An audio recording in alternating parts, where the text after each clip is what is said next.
Mengasah pribadi yang unggul dengan tata krama, santun, dan malu. 1. Tata krama. Tata krama merupakan norma-norma pergaulan yang berkaitan dengan kebiasaan dalam bertindak maupun bertutur kata yang berlaku atau disepakati dalam lingkungan pergaulan antar manusia setempat. Tata krama mengandung nilai-nilai yang berlaku khusus pada daerah tertentu. Oleh karena itu, sangat mungkin tata krama satu daerah akan berbeda dengan daerah lain. Meskipun demikian, maksud dan tujuan adanya tata krama semuanya dalam rangka mewujudkan hubungan yang harmonis dan rasa tentram di dalam kehidupan bermasyarakat. Melalui tata krama, dimaksudkan agar seluruh lapisan anggota masyarakat akan merasa nyaman. Dengan tata krama, orang yang lebih muda dapat menghargai yang lebih tua. Demikian sebaliknya, orang yang lebih tua dapat menyayangi yang lebih muda. Rasulullah SAW bersabda, yang artinya, Ibnu Sar berkata dari Nabi SAW, beliau bersabda, siapa yang tidak menyayangi orang yang kecil di antara kami dan tidak mengerti hak orang yang lebih besar di antara kami, maka ia bukan dari golongan kami. Hadis riwayat Abu Dawud. Dalam kehidupan sehari-hari, sering disebut kata etika. Etika memiliki makna yang sama dengan tata krama. Etika artinya norma-norma, nilai-nilai moral, kaidah-kaidah, dan ukuran-ukuran bagi tingkah laku manusia yang baik. Pergaulan hidup di masyarakat harus berdasarkan etika dan tata krama yang berlaku. Tata krama atau etika dapat diterapkan dalam kehidupan sehari-hari pada berbagai tempat dan situasi, seperti dalam bergaul di sekolah, di rumah, bahkan media sosial. Secara lebih rinci, tata krama meliputi tata krama dalam berkomunikasi lisan maupun tulisan, dalam bersikap dan dalam berpakaian. A. Tata krama dalam berkomunikasi lisan. Tata krama dalam berkomunikasi lisan sangat penting untuk diterapkan dalam kehidupan sehari-hari. Cara berkomunikasi lisan dapat menjadi cerminan kepribadian seseorang. Berikut ini contoh-contoh tata krama dalam berkomunikasi lisan. 1.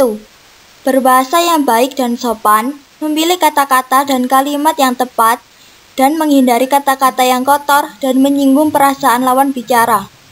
2. Ketika berbicara dengan orang yang lebih tua atau yang dituakan, hendaknya menjaga pandangan mata dengan cara agak sedikit ditundukkan. Demikian pula merendahkan volume suara dari lisan kita. B. Tata krama berkomunikasi di media sosial. Sama halnya ketika berkomunikasi di dunia nyata, berkomunikasi di dunia maya pun harus mengedepankan sopan santun dan tata krama. Contoh sebagai berikut. 1. Dengan memilih kata-kata dan kalimat yang baik ketika menggunakan media sosial. C. Tata krama dalam bersikap. Seperti contohnya sebagai berikut. 1. Jangan silakan kaki dan tangan. 2. Lakukan kontak mata dalam tempo yang singkat. Jangan menatapnya berlama-lama. 3.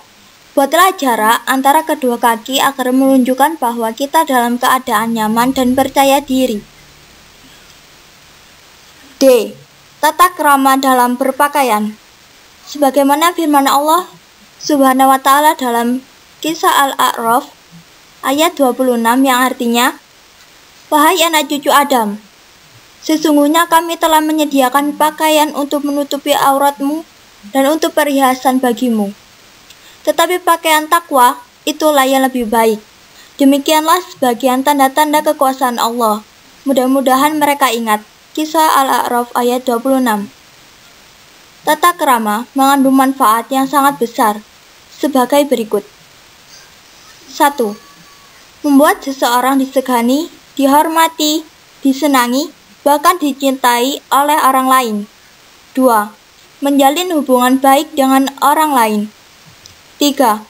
Meningkatkan kepercayaan diri dalam setiap situasi, dan sebagainya. 2. Santun. Santun adalah berkata lemah lembut serta bertingkah laku halus dan baik. Kesantunan seseorang akan terlihat dari ucapan dan tingkah lakunya. Ucapannya lemah lembut, tingkah lakunya halus serta menjaga perasaan orang lain.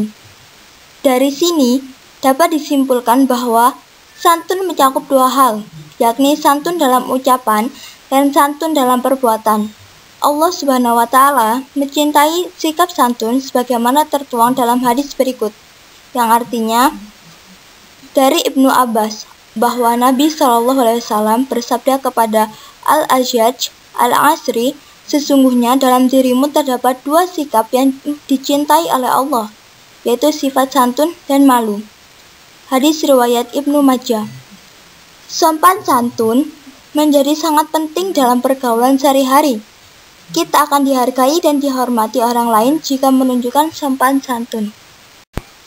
Allah Subhanahu wa Ta'ala memerintahkan agar bertutur kata yang baik kepada sesama manusia, sebagaimana firman Allah Subhanahu wa Ta'ala Kisah Al-Baqarah ayat 83, yang artinya, dan ingatlah ketika kami mengambil janji dari Bani Israel, janganlah kamu menyembah selain Allah dan berbuat baiklah kepada kedua orang tua, kerabat, anak-anak yatim dan orang-orang miskin, dan bertutur katalah yang baik kepada manusia, laksanakanlah sholat dan tunaikanlah zakat.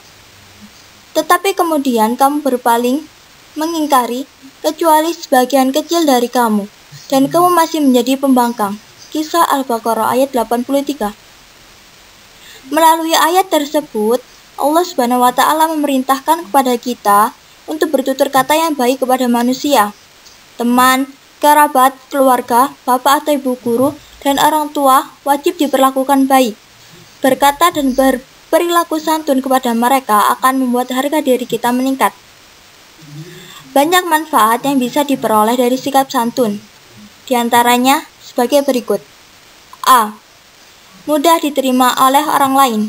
Sikap santun akan menjadikan seseorang disenangi orang lain sehingga mudah diterima oleh orang lain. B. Menunjang kesuksesan.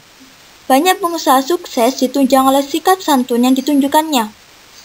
C. Dicintai oleh Allah Subhanahu wa Ta'ala dan Rasul-Nya. Allah Subhanahu wa Ta'ala mencintai hambanya yang memiliki sikap santun.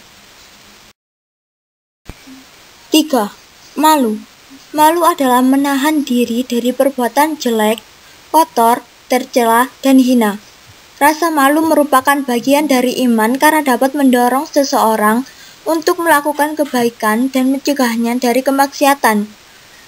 Mari kita perhatikan hadis berikut ini, yang artinya dari Abu Hurairah dari Nabi SAW. Beliau bersabda, iman adalah pokoknya, cabangnya ada 70 lebih, dan malu termasuk cabang iman. Hadis riwayat Muslim.